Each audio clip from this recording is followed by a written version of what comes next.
If you're like me, you love taking cinematic looking photos. I think there's a certain way of doing it, and this is at least the way I do it to get results like this.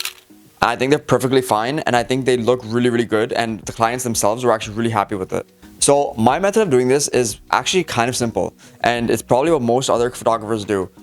Essentially what you're gonna do is you're gonna get your camera, and this will require something a little bit additional, which I'll get to in a second.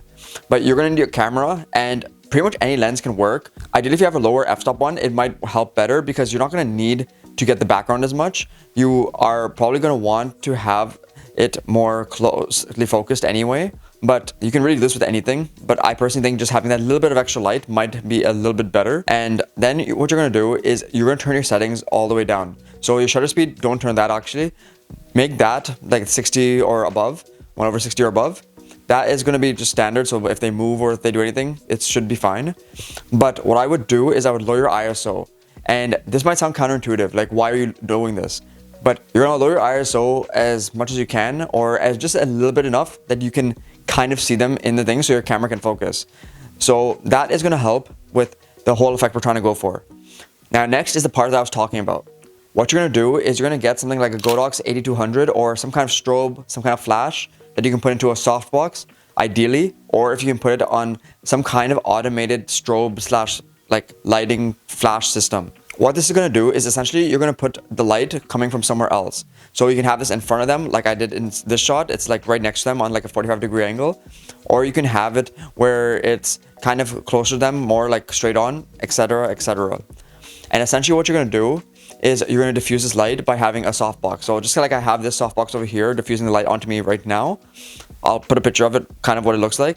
But essentially you're going to get a softbox to make it even better. But you can do this, like this picture itself was taken with just the light modifier, the one I talked about, you know, the squishy Magmod looking one.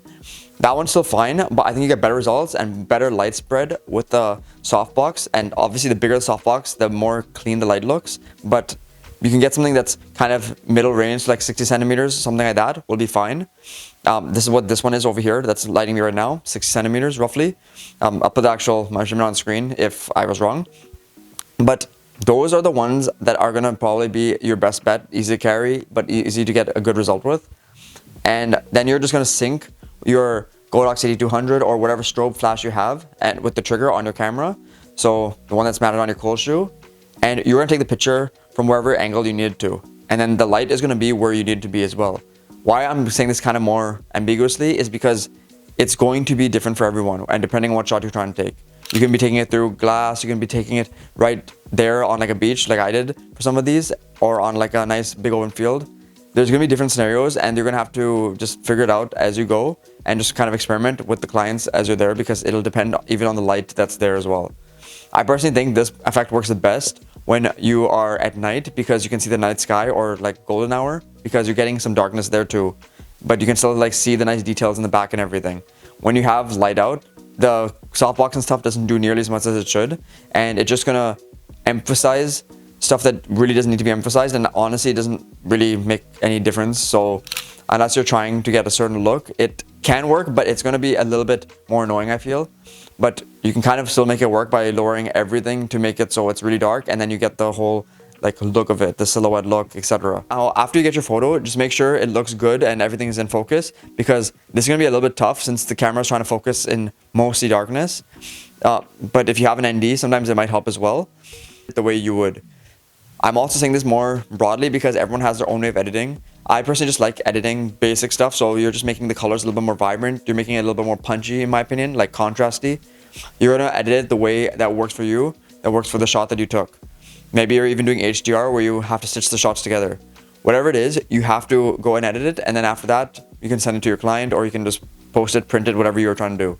But in a nutshell, that is how I would take cinematic shots very easily, very cleanly, and it's very, very simple how to do it. You don't need a bunch of different things. You just basically need one strobe or some kind of like light source and a trigger that goes on your camera that's compatible. Don't forget that. It has to be compatible. So if you're with Canon, go with Canon trigger. If you're like Nikon, go with Nikon. If you're with Fuji, go with Fuji, etc.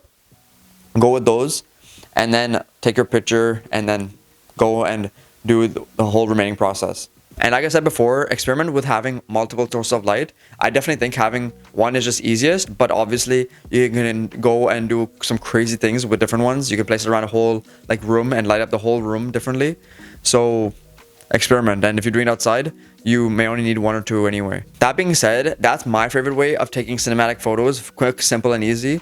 But you can do whichever way you want. This is just the way I like doing it. I know I said that a bunch of times, but that being said, I really hope you enjoyed this video. If you want to see another cool one, be sure to look at this one over here or check out the channel right over here. If you want to hit me up on social media, ask any questions, etc., it'll be up here or somewhere, or you can let me know in the comments down below.